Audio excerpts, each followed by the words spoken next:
don't think there was any other title that we could have chosen for this year's yearbook other than Crisis. We settled on that as early as April, and by the end of the year, again, there was no question that it was a year of crisis.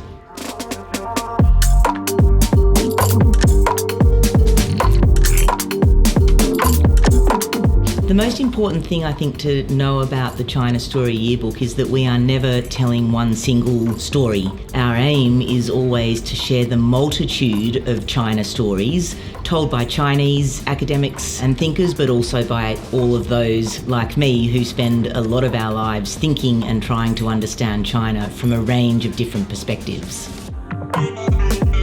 In the first quarter of 2020, China's economy contracted more than it has done in the last 30 years. The Chinese government moved quickly to stimulate the economy, resorting to a familiar playbook, and that is by channeling government funds and investment into infrastructure in particular, but also the construction sector.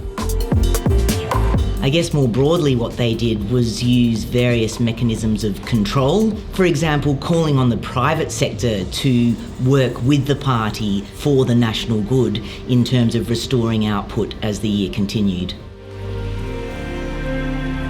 It was a really difficult year for the Australia-China relationship. While the Chinese economy ended up growing faster than any other economy in the world, there were now well-known political tensions between the two governments in Canberra and Beijing, and there were a lot of questions throughout the year about whether that decline in political relations would impact on the economics of the relationship as well. Actually, through 2020, trade in aggregate remained really quite resilient between the two countries, but probably hard to tell that to the many sectors which by the end of the year were targeted by the Chinese government for a range of reasons.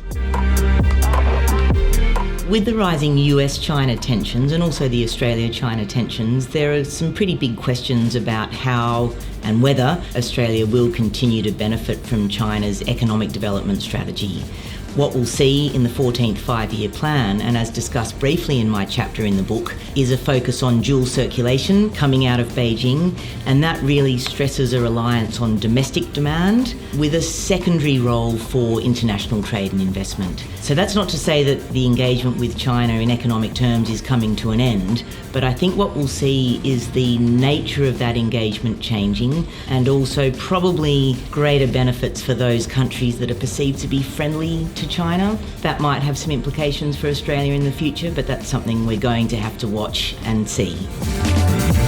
This is certainly not a book that is full of happy stories, but I do think it's one that's full of important stories that deepen our understanding of China and the very complex world that it finds itself in 2020.